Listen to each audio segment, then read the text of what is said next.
কিছুক্ষণ যদি আপনি সবুজের দিকে তাকিয়ে বসে থাকেন বা কোনো একটা গাছের দিকেও যদি কনসেন্ট্রেট করেন, দেখবেন সেখানে অনেক রকম সবুজ রয়েছে।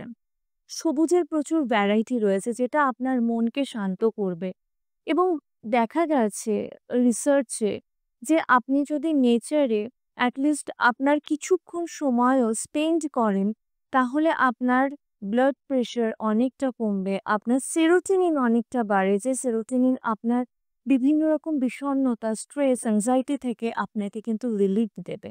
তো শুধুমাত্র বসে চ্যান্টিং করা বা মেডিটেশন করা এটাই একমাত্র ওয়ে নয়। You can spend time with nature. আপনি যেকোনো কিছুতে কনসেনট্রেট করুন। আপনি যেকোনো কালার যেটা আপনার মনে হচ্ছে সেখানটায় কনসেনট্রেট করুন। যেকোনো সাউন্ডে কনসেনট্রেট করুন।